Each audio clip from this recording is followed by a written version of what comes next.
जय हिंद दोस्तों, आप सभी का स्वागत है एक बार फिर से आपके अपने यूट्यूब चैनल यूनिक ज्ञान में।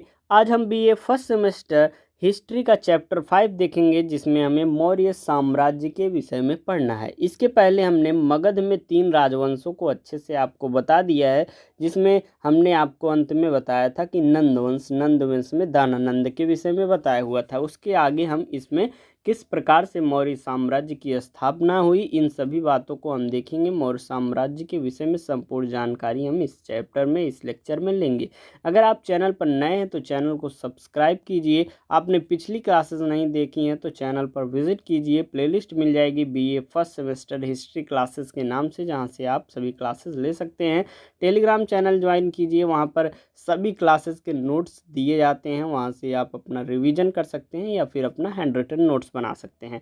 लेक्चर देखने के पश्चात कोई भी डाउट रह जाता है तो आप कमेंट करके पूछ सकते हैं। यूनिवर्सिटी का नाम अवश्य कमेंट करें, वीडियो को लाइक करें। तो चलिए देखते हैं मौर्य साम्राज्य के विषय में। मौर्य साम्राज्य का उदय किस प्रकार से हुआ।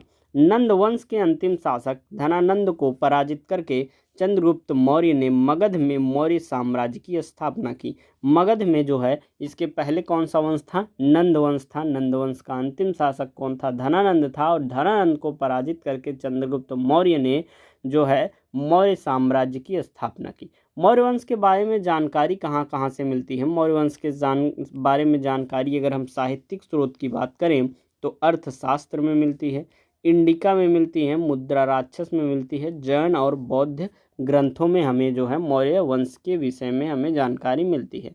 पुरातात्विक स्रोतों की बात करें तो अशोक के अभिलेख, जूनागढ़ अभिलेख और रुद्र दामन अभिलेख, इन सभी अभिलेखों के माध्यम से हमें मौर्य वंश के बारे में पता चलता है। मौर्य वंश के बारे में जानकारी साहित्यिक स्रोत और पुरातात्विक स्रोत, ये हमने आपको बता दिया। अब हम देखेंगे मौर्य साम्राज्य का विस्तार कितना था, कितने क्षेत्र में जो है मौर्य साम्राज्य शुरू हुआ और फैला हुआ था।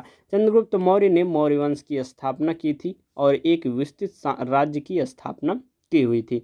उसने उत्तर में हिमालय से लेकर दक्षिण में मैसूर, पूर्व में बंगाल से लेकर उत्तर पश्चिम में हिंदू कुश पर्वत तथा पश्चिम में अरब सागर तक अपने साम्राज्य का विस्तार जो है वह किया हुआ था। मौर्य साम्राज्य के शासकों की बात करें तो इसमें चंद्रगुप्त मौर्य, बिंदुसार, अशोक, दशरथ मौर्य, संप्रति, शालीशुक, देववर्मन, संतवधन्वन और बृहद्रथ, ये इतने शासक हुए थे। तो सबसे पहला शासक कौन था? चंद्रगुप्त मौर्य। और अंतिम शासक बृहद्रथ। इसमें 3 आपके जो पहले शासक हो जाते हैं, चंद्रगुप्त मौर्य, बिंदुसार और अशोक, ये तीनों आपके लिए महत्वपूर्ण हो जाते हैं। बाकी सबके नाम बस याद रख लीजिए, इन्होंने ऐसा कुछ कार्य किया नहीं है जिससे आपको पूछा जाए। तो चंद्रगुप्त मौर्य ने मौर्य साम्राज्य का जो है एक प्रकार से स्थापना की थी। अगर आपसे पूछा जाए मौर्य वंश का अंतिम शासक कौन था तो वह था बृहद्रथ। चलिए पढ़ते हैं सबसे पहले हम चंद्रगुप्त मौर्य के विषय में। चंद्रगुप्त मौर्य जो हैं वह मौर्य वंश के प्रथम शासक तथा संस्थापक थे। 322 ईसा पूर्व नंद वंश के शासक धनानंद को पराजित करके यह मगध के राजा बने। चाणक्य को चंद्रगुप्त ने अपना प्रधानमंत्री बनाया और चाणक्य को कौटिल्य और विष्णुगुप्त भी कहा जाता है। जो चाणक्य हैं उन्हें कौटिल्य भी कहा जाता है और विष्णुगुप्त भी कहा जाता है। धनानंद को हराने के बाद चंद्रगुप्त मौर्य ने धनानंद की पुत्री जो दुर्धरा थी उन्होंने उससे विवाह कर लिया था। आगे हम देखेंगे यूनानी लेखकों के द्वारा चंद्रगुप्त को दिए गए क्या क्या नाम थे। प्लूटार्क ने दिए थे एंड्रोकोट्स नाम दिया था, और जस्टिन ने इनका नाम जो है सेंड्रोकोट्स रखा हुआ था अपने जो भी उन्होंने रचनाएं की थी। लेकिन यह नाम चंद्रगुप्त मौर्य का है, किसने पता लगाया था? 1793 ईस्वी में सर विलियम जोन्स ने सर्वप्रथम यह बताया कि यह नाम चंद्रगुप्त मौर्य का ही है, जो कि प्लूटार्क ने चंद्रगुप्त मौर्य को एंड्रोकोट्स कहा था तथा जस्टिन ने चंद्रगुप्त मौर्य को सैंड्रोकोट्स नाम दिया हुआ था। आगे हम देखेंगे 305 ईसा पूर्व में सेल्यूकस निकेटर ने मगध पर आक्रमण कर दिया, किंतु चंद्रगुप्त मौर्य ने उसे पराजित कर दिया और उसकी पुत्री जो कार्नेलिया हेलेना से विवाह कर लिया। जो चंद्रगुप्त मौर्य थे, सेल्यूकस निकेटर, जब इसने मगध पर आक्रमण किया तो उसे पराजित कर दिया चंद्रगुप्त मौर्य ने, और उसकी पुत्री जो थी कार्नेलिया हेलेना, उससे इन्होंने विवाह कर लिया। युद्ध की शर्तों के अनुसार सेल्यूकस निकेटर ने 4 प्रांत काबुल, कांधार, हेरात, मकरान जो है चंद्रगुप्त मौर्य को दे दिए। एक प्रकार से आपको पाकिस्तान और अफगानिस्तान का जो क्षेत्र था उसे चंद्रगुप्त मौर्य को दे दिया। चंद्रगुप्त मौर्य ने 500 हाथी सेल्यूकस निकेटर को भेंट दिए। सेल्यूकस निकेटर ने अपना राजदूत मेगास्थनीज को चंद्रगुप्त मौर्य के दरबार में भेजा। जो मेगास्थनीज हैं उन्हें किसको दे दिया? चंद्रगुप्त मौर्य के दरबार में भेज दिया। किसने? सेल्यूकस निकेटर, जो कि आक्रमण किया हुआ था। मेगास्थनीज की पुस्तक इंडिका में मौर्य वंश की जानकारी मिलती है, जो कि हमने आपको शुरुआत में ही बताया। मेगास्थनीज ने कौन सी पुस्तक लिखी हुई है? इंडिका, जिसमें मौर्य वंश की जानकारी मिलती है। और मेगास्थनीज जो है वह सेल्यूकस निकेटर के द्वारा चंद्रगुप्त मौर्य के दरबार में भेजा गया था। जैन गुरु भद्रबाहु से प्रभावित होकर चंद्रगुप्त मौर्य ने जैन धर्म अपना लिया और कर्नाटक में श्रवण बेलगोला में 298 ईसा पूर्व में संलेखना विधि द्वारा अपना प्राण उन्होंने त्याग दिया था। संलेखना विधि क्या होती है? एक प्रकार से जो है भोजन पानी सब त्याग करके वह अपने प्राण को त्याग देते हैं। तो उन्होंने जैन धर्म को फॉलो किया और संलेखना विधि के द्वारा अपने प्राण को त्याग दिए। उसके बाद शासक कौन बनता है? बिंदुसार। बिंदुसार चंद्रगुप्त मौर्य का उत्तराधिकारी बना। इसकी माता नाम दुर्धरा था। दुर्धरा कौन थी? जो उन्होंने हराया था धनानंद, उसकी पुत्री, जिससे चंद्रगुप्त मौर्य ने विवाह किया था। और चंद्रगुप्त मौर्य और दुर्धरा की जो पुत्र था वह था बिंदुसार, जो कि अगला उत्तराधिकारी बना।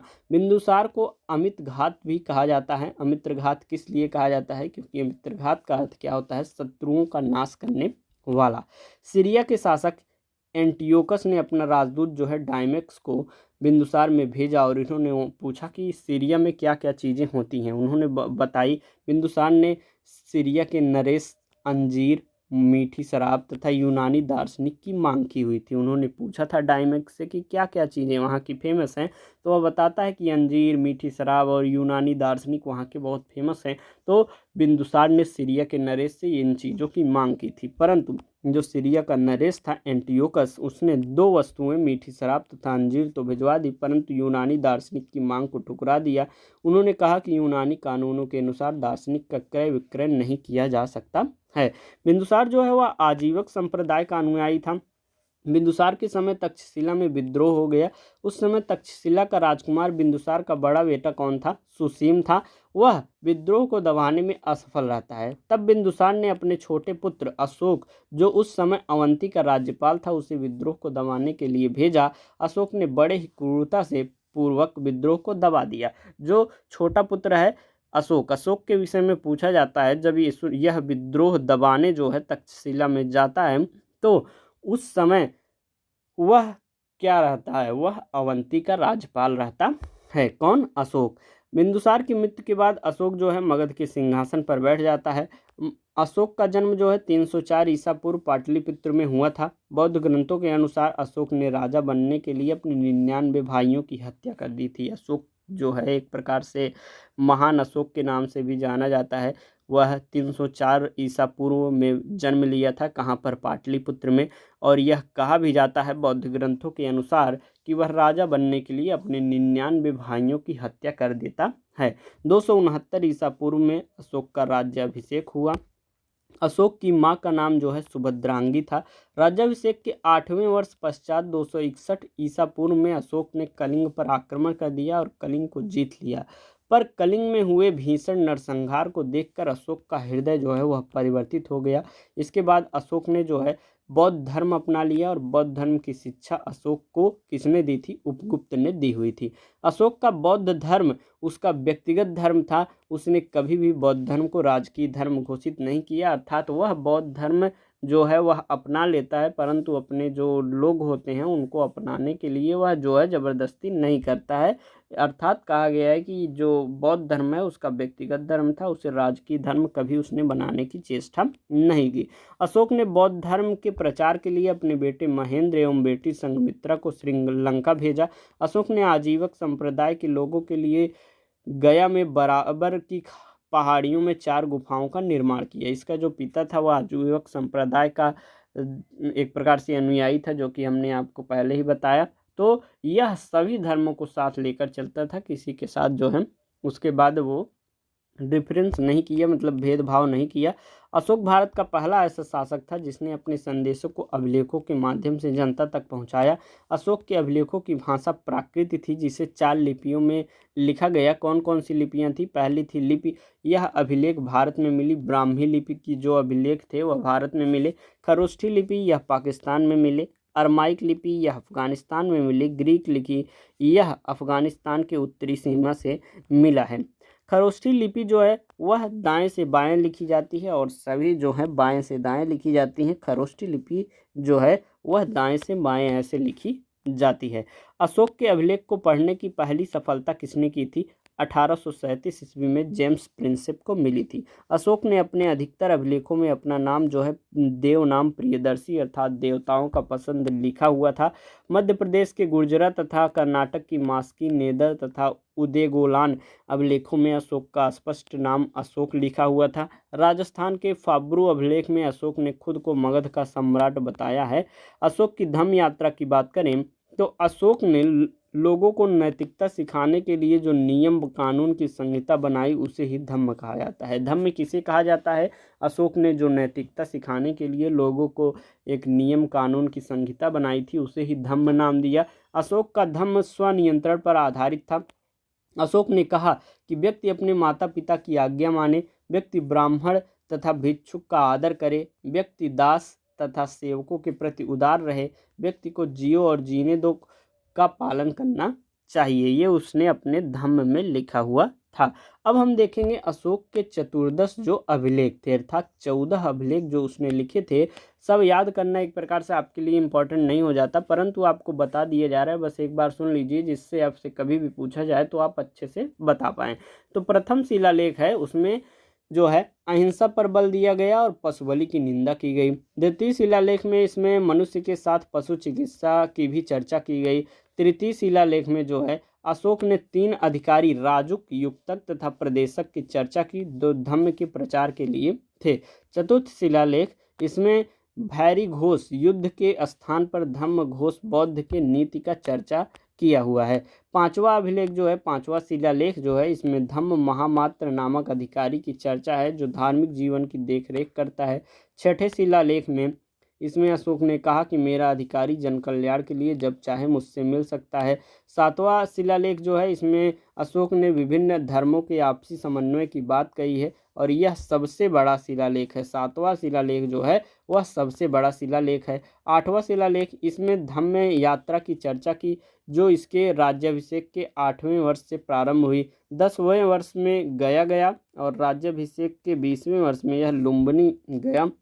इसकी चर्चा इसने 8वें शिलालेख में की हुई है। 8वां अभिलेख, इसमें सच्ची भेंट और शिष्टाचारों का वर्णन है। 10वां अभिलेख, राजा व अधिकारी हमेशा प्रजा के हित में सोचे। 11वां है धम्म की व्याख्या और 12वां अभिलेख, इसमें स्त्रियों की स्थिति में सुधार के लिए स्त्री महामात्रा नामक अधिकारी की चर्चा है। 13वें अभिलेख में इसमें कलिंग की युद्ध की चर्चा है और 14वें अभिलेख में अशोक ने जनता को धार्मिक जीवन व्यतीत करने के लिए प्रेरित किया हुआ है।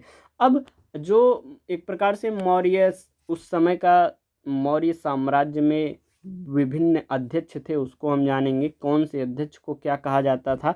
जो शुल्का अध्यक्ष होते थे वह व्यापार से प्राप्त कर या चुंगी एकत्रित करते थे। पौतवा अध्यक्ष जो थे वो माप तौल के मान को नियंत्रित करने वाले थे। सूत्राध्यक्ष वस्त्रोद्योग मंत्री थे एक प्रकार से। सूना अध्यक्ष जो बूचड़ खाने व चर्म उद्योग का अध्यक्ष थे। लक्षणा अध्यक्ष टकसाल का अध्यक्ष। अश्वाध्यक्ष घोड़ों की देखभाल करने वाला। हस्त्याध्यक्ष हाथियों की देखभाल करने वाला। अकाराध्यक्ष खान मंत्री। सीता अध्यक्ष कृषि विभाग को देखने वाला था। ये तो हो गई अध्यक्षों की बात। अब हम देखेंगे मौर्यकालीन सैन्य व्यवस्था के विषय में। यूनानी इतिहासकारों के अनुसार चंद्रगुप्त की सेना में 6 लाख पैदल और 30,000 अश्वारोही, 9,000 गज सेना और 8,000 रथ सेना थी। मेगास्थनीज के अनुसार सेना की देखरेख के लिए अलग एक विभाग था और इस विभाग में कितने सदस्य थे? कुल 30 सदस्य थे। बस आपको एक प्रकार से ये सभी बातें जाननी चाहिए कि कितने उसके सेना थी और किस प्रकार वह युद्ध करता था, इन और कौन कौन से अध्यक्ष थे, ये बहुत ही इंपॉर्टेंट आपके लिए होता है, इसलिए आपको बता दिया गया है। उच्च अधिकारियों को महामात्रा कहा जाता था। कौटिल्य के अनुसार राजा को परिस्थिति के अनुसार 3 प्रकार का युद्ध करना चाहिए। कौन कौन सा? पहला है प्रकाश युद्ध, आमने सामने का युद्ध। दूसरा है कूट युद्ध, चालाकी और छलबाजी से युद्ध। और तीसरा है तुसली युद्ध, अप्रत्यक्ष युद्ध जिसे कहा जाता है, शत्रु राज्य में गृह युद्ध छिड़वा देना। ये 3 प्रकार से युद्ध लड़ना चाहिए। अब हम देखेंगे सामाजिक व्यवस्था और इसके बाद हम पढ़ेंगे वास्तुकला के विषय में, और उसके बाद आपका यह चैप्टर समाप्त हो जाएगा।